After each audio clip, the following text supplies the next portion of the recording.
It is 9:47 at night, and the lights of Marina Bay are throwing gold onto black water.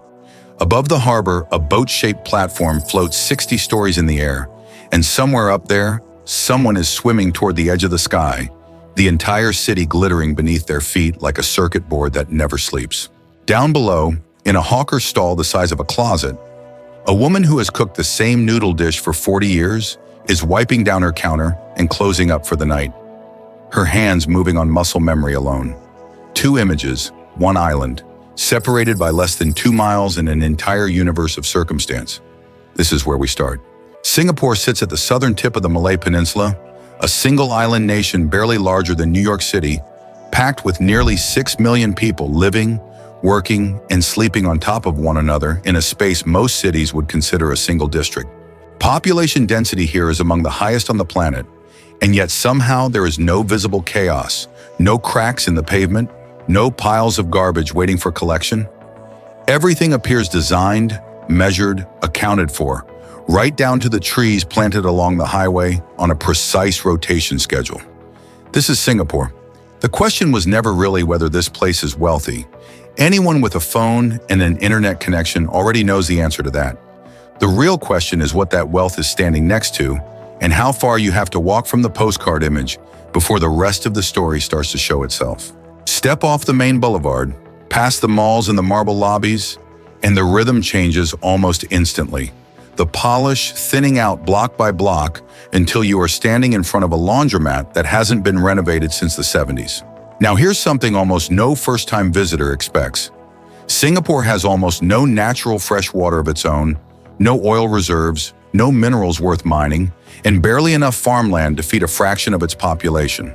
It imports most of its food, most of its energy, and even some of its sand for construction, because it quite literally does not have enough land to keep building on. And yet it engineered its way out of scarcity so completely that its recycled tap water, produced through a process locals nickname New Water, is now cleaner by laboratory standard than most bottled water sold in wealthier nations. It took a problem most countries never even have to think about seriously and turned it into a national point of pride. And in doing so, built one of the most efficient, tightly run nations on Earth almost from nothing. Reservoirs sit inside the city itself rather than tucked away in some distant countryside. And one of them doubles as a public park where families picnic just meters away from the very infrastructure keeping their taps running. Scarcity here was never treated as a limitation. It was treated as a design brief. Food here is a language of its own, spoken fluently by everyone regardless of income. Chili crab dripping down your fingers at a plastic table under fluorescent lights. Laksa thick with coconut milk and shrimp paste, spooned out by a vendor who hasn't changed his recipe in 3 decades. A plate of Hainanese chicken rice, silky and simple, that costs less than a single coffee back home, yet somehow tastes like it took a lifetime to perfect. Late at night, the same hawker centers fill up again, with a different crowd entirely. Shift workers grabbing a plate before heading home, taxi drivers on a short break, students still in uniform finishing homework under the harsh overhead lights. The climate is a constant 30 degrees Celsius with humidity that clings to your skin like a second shirt you never asked to wear, broken only by sudden, violent afternoon downpours that clear the streets in minutes and vanish just as fast. Traffic moves with almost robotic order, buses arriving to the exact minute, an MRT system so punctual that locals genuinely set their watches by it rather than the other way around. Stray cats wander between shop houses, fed by elderly residents who treat them like extended family. Multi-generational households are still common here. Grandparents folding laundry in the next room, while grandchildren study for exams that will quietly decide the shape of their entire future by the age of 12. Weekends belong to the void decks beneath the public housing blocks, where wedding banquets, funeral wakes, and birthday parties all take turns using the same concrete space, sometimes in the very same week. Languages blend mid-sentence without anyone noticing. Mandarin sliding into Malay, sliding into English, sliding into Tamil. A code switching so natural it barely registers as impressive to the people doing it. Yes, this is the part the title promised. Singapore is often described, fairly or not, as home to some of the most striking women in Southeast Asia, a blend of Chinese, Malay, Indian, Peranakan, and increasingly international heritage that shows up in faces you genuinely won't find combined anywhere else on the map. There's a whole industry quietly built around this reality. Modeling agencies scouting on university campuses, beauty pageants televised nationally, a skincare and wellness market worth billions of dollars annually, and a steady stream of medical tourists flying in specifically for the country's reputation for precise, discreet cosmetic care. But here's the pivot the title conveniently left out. Behind that polished image is one of the most demanding education systems in the world. Girls studying past midnight under desk lamps. Mothers working double shifts just to afford another round of enrichment classes. An entire generation quietly taught from childhood that beauty and academic achievement are both simply non-negotiable. Two boxes that must be checked no matter the cost. What looks like effortless glamour from the outside is, up close, mostly discipline, sacrifice, and exhaustion, carried with a smile because that too is expected. Talk to any young woman here about her weekly schedule, and you'll hear a list that sounds less like a lifestyle and more like a corporate calendar: tuition on Monday, a part-time job on Tuesday, dance practice on Wednesday, and barely enough sleep stitched between all of it to get through Thursday's exam. This island has not always shown the way it does tonight. It was occupied during the Second World War, its harbor bombed into rubble, its people starved and terrorized under Japanese rule from 1942 to 1945 in what remains one of the darkest chapters in its history. Independence in 1965 was not a triumphant parting from anyone. It was a forced, sudden separation from Malaysia, a moment so uncertain that the nation's founding leader famously wept on live television, visibly unsure whether his country of barely 2 million people, with no natural resources and no real military, could survive on its own at all. 60 years later, that same fragile island is a global financial capital with more skyscrapers per square mile than nearly anywhere else on the planet. Resilience here isn't a slogan printed on a tourism poster. It is written into the skyline itself, one glass tower and one hard-won decade at a time. Museums across the island still keep photographs from those early years. Families crowded into shop houses with no plumbing, children playing barefoot beside open drains, a version of Singapore almost nobody under 40 has ever personally witnessed. Ask any grandparent here about the 1960s, and the story changes entirely from the one printed on the currency notes. Let's turn this into a spreadsheet for a moment, because numbers tell a story that scenery alone can't.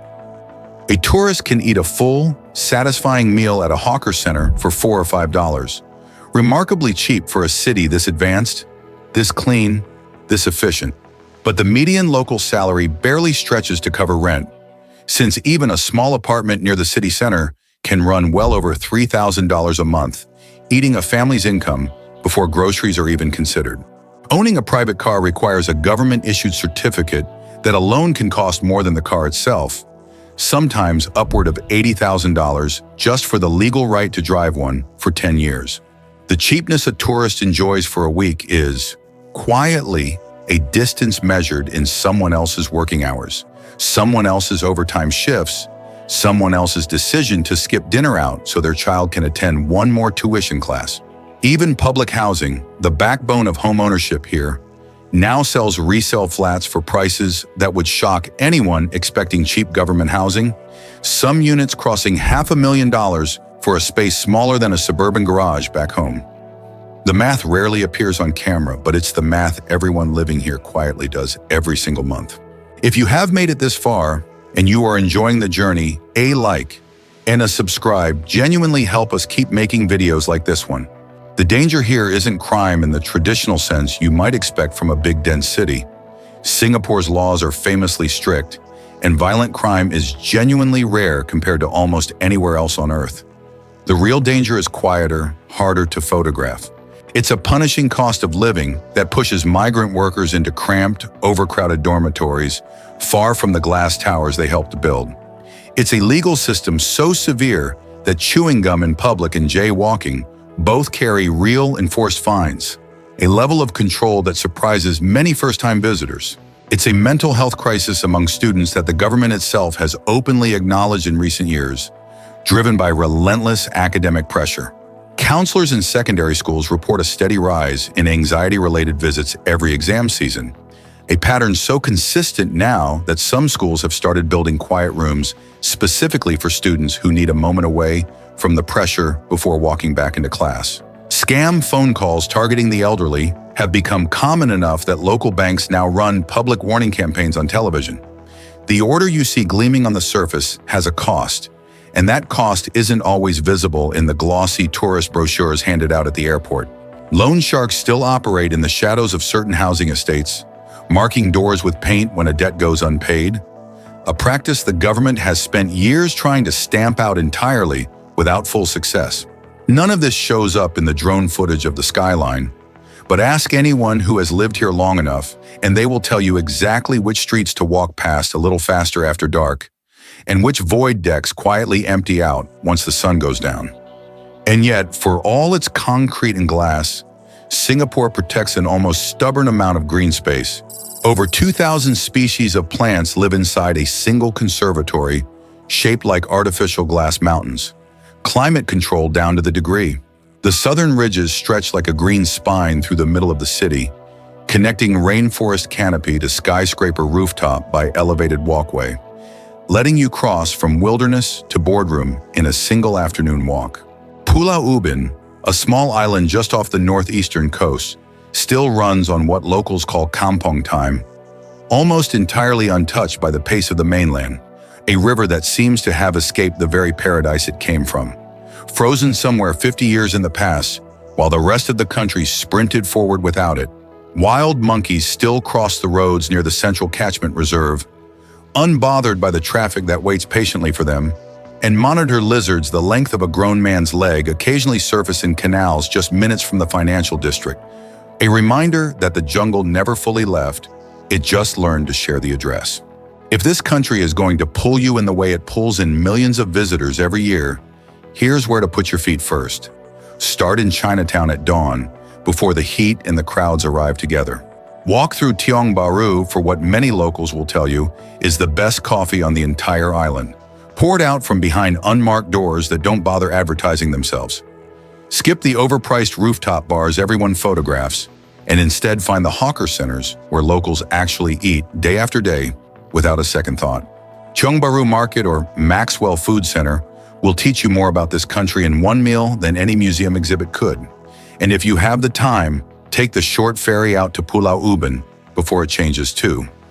It's the version of Singapore that all those skyscrapers quietly made everyone forget existed in the first place.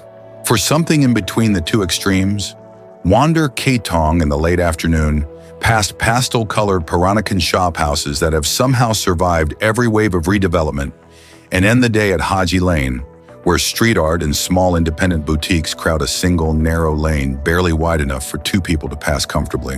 So here's the mirror this whole story keeps circling back to. Singapore built paradise out of almost nothing, no oil, no land to spare, no water of its own, through sheer engineered discipline and decades of relentless, unglamorous effort, and it shows in every polished surface of this island tonight. But that same discipline is also what built the pressure keeping its students up long past midnight and its workers grinding through 18-hour days without complaint. Maybe the real question was never whether Singapore is paradise. Maybe it's whether you have ever once lived a single day the way they live in order to build one. Because from a hotel balcony, the skyline looks effortless, almost inevitable, as if the city simply grew this way on its own. It didn't. Every inch of it was fought for, planned for, and paid for by people whose names will never appear on a postcard. And that, more than anything else, is the real story this island keeps hiding in plain sight.